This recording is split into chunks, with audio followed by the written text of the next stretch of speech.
ranked choice voting is also going to force politicians to be better at politics, right? Because now they're going to have to Good go point. in. Well, now I can't just go into the white woman suburban, right? And now I have to reach out to Latinos. Now I have to reach out to Bernie's voters because they may be their second choice. So I have to give them something. Out on our segment, Making Voters Smarter, I'm going to go to my man Gabe, who's going to give you a rundown. One of the biggest problems we have in the United States is the two-party system. After any election, about half of the country feels like they lost. And that's led us to polarization, where every party thinks the other party is going to lead to the death of American democracy. There's no room for discussion, no room for nuance, no room for cooperation unless it's for the military-industrial complex or for a corporation. Right now, we have a situation over the last 30 years since Bill Clinton that the Democrats have essentially become the Reagan Republicans of the decade prior, and the Republicans have morphed into something unrecognizable where any point that is not a Republican point is communism or socialism. So our two options right now are 80s conservatives that are the Democrats or far-right authoritarian. And it's really, really difficult for any third party to gain support. Voting your conscience, like I did in 2016 for the Green Party, is shamed. You're called a spoiler. You're called somebody who is entitled and doesn't care about people. And when Hillary lost in 2016, they blamed Bernie Sanders and Jill Stein, absolving themselves of any blame, regardless of the fact that Jill Stein voters were a tiny fraction compared to the Gary Johnson voters who were more Republican leaning, and ignoring that more Bernie Sanders voters voted for Hillary Clinton than Hillary Clinton voters voted for Barack Obama. So now we get into the topic of today, which is ranked choice voting. What is ranked choice voting? Some people also call it single transferable vote, but in a nutshell, it is a system where instead of voting for your preferred candidate, whether it's for Congress, whether it's for the presidency, you rank your candidates in order of preference. So if it was me in 2016, I would have ranked Jill Stein number one. I would have ranked probably Hillary Clinton number two, Gary Johnson number three, and then Donald Trump number four. So based off of that ranking, how does the election take place? What happens is they count all the votes on the first ballot. Then if no candidate receives 51%, because you can only end the vote when somebody gets 51%, the lowest scoring candidate, the lowest vote candidate is taken out. And those ballots are revisited and you look at their number two choice. So now those number two choices are added to the totals for the remaining candidates. Then nobody still has the 51% required. You go to the third choice candidates and so on and so on. So there's really no argument against this vote. It seems like if you want to be in a country where it's not just polar opposites, you want more candidates and more opinions and more things like that. So ranked choice voting off the bat would eliminate the spoiler vote. It would eliminate the problems that anyone can complain. It would eliminate the voter shaming. Everyone could vote for policies and candidates that they truly back versus trying to figure out what is the most pragmatic candidate that I can back, who's more likely to win, etc. And I think that's what happened in latest primary cycle with states like South Carolina, where you have people voting for a pragmatic candidate. It allows voters that have been disenfranchised by the two-party system, who don't believe they even have a voice, to come in and start getting more inspired that they may make a change. Now, I want to talk a little bit about, one, this ranked choice voting system is something that exists around the world in some way or another. So some countries have parliamentary systems where it might not be the exact ranking the way that we discussed it, but they have what's called proportional representation, where based on the number of votes you get, that's the amount of representatives you get in the House. Here in the United States, we have what's called a winner-take-all system.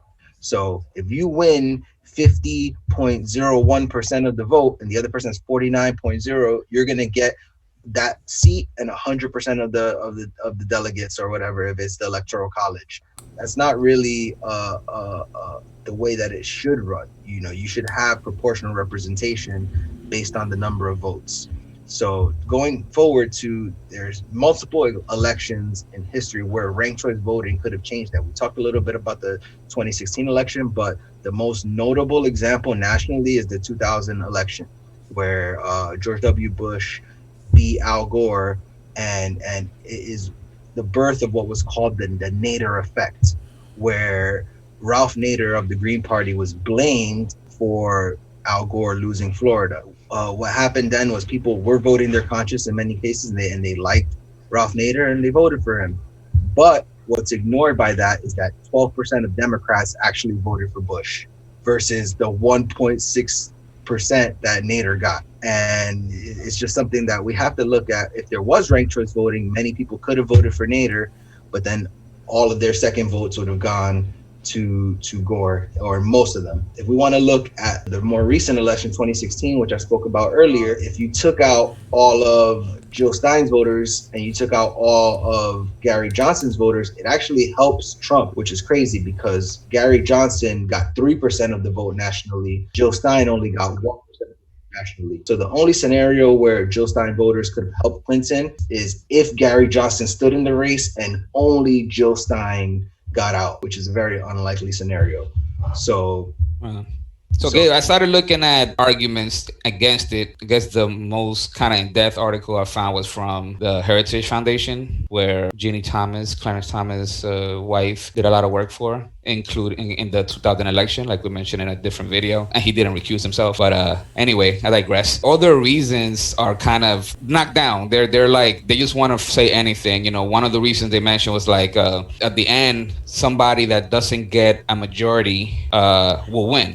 Somebody that does not get a majority will win. That means if somebody doesn't get they mentioned an Oakland election where I think, let me see, basically nobody got the majority in the first place votes, but the person who won had 25,000 second place votes, would put them way over the line to win. So the majority, like the guy that had the most majority votes, ended up not winning. And they said, well, and a solution to this is doing a runoff election. We're like, hold up. I mean, the ranked choice voting, when it's not the parliamentary system, it already includes it's like automatic runoff election. So it makes no sense for them to use that example.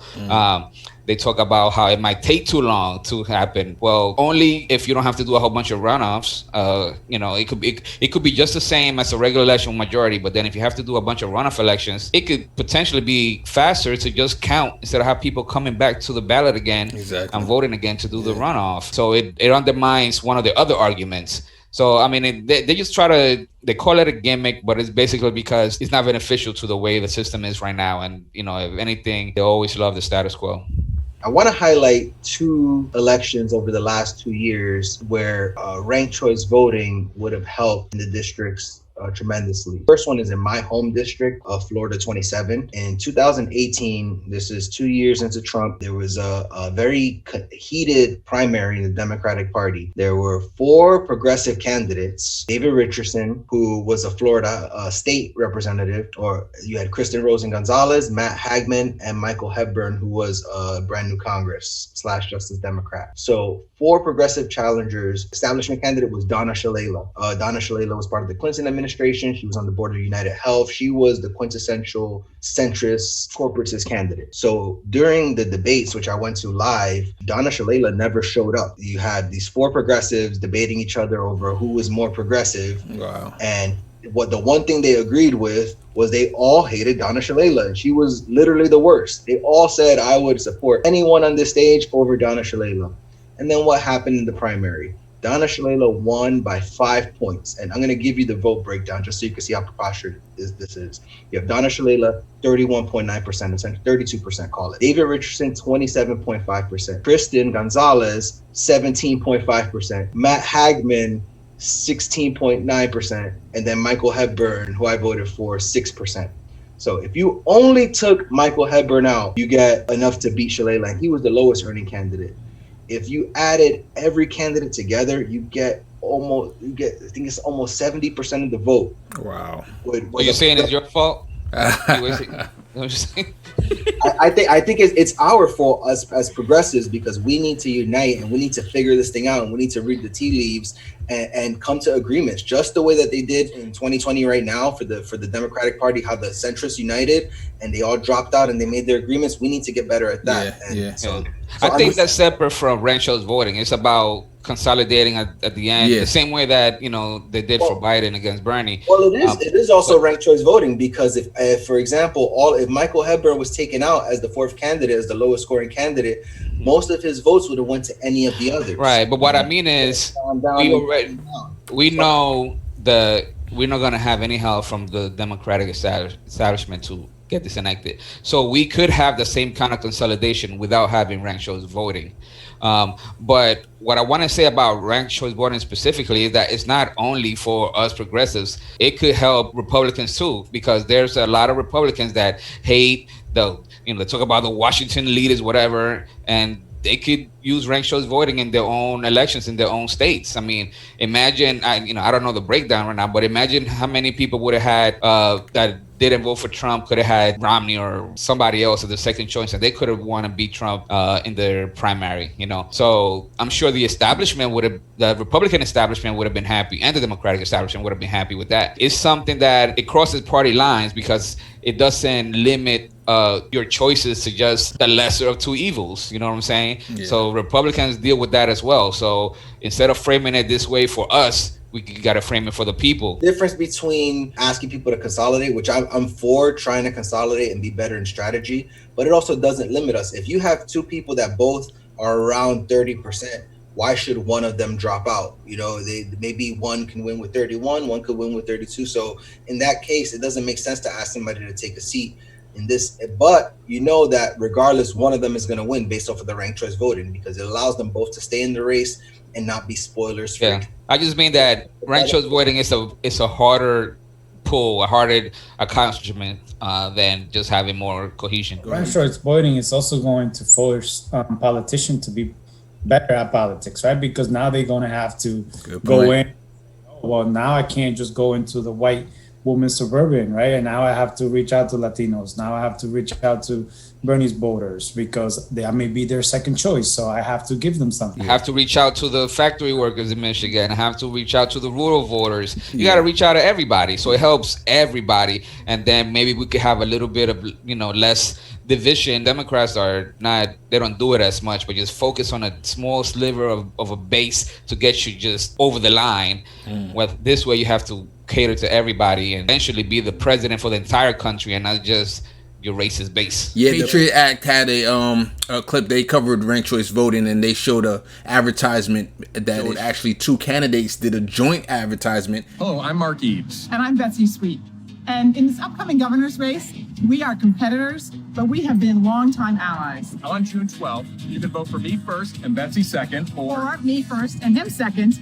And you can be assured that we will have a strong progressive leader and we will all move forward together. And they said, hey, vote for me on the first ballot, but give the second choice to the other person. And then that other person said the same thing in reverse. And you see more camaraderie amongst candidates, probably amongst moderates, or, also you're going to see less negative voting in that instance. Go ahead, Gabe. In my research, it came across that a positive benefit is less negative campaigning overall, because you're scared of losing the other person. So it goes exactly with what you both are saying.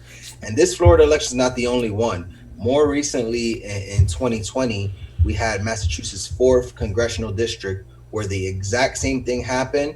And you would be surprised at the amount the person who won by. So in this race, you had even more candidates than in my election. You had 9 candidates. The winning candidate, who is a corporate Dem, won with only 22% of the vote. Wow. 22%. The next 4 candidates were all progressives, all Medicare for all Green New Deal. The highest scoring one was 21.1%. So you have the person who won 22.4%. The next highest 21.1%. So the winner was Jake Auchincloss, and the runner-up was Jesse Mermel. And then after that, the next runner-up was 18%. So within the top 3% is only a couple of percentage points. So if those people got together and had a discussion, or if we had ranked choice voting, which is what we're pushing for in this segment, break down the combination of all the corporate Dems was only 35% in this vote. And the combination of all the progressives was over 60%.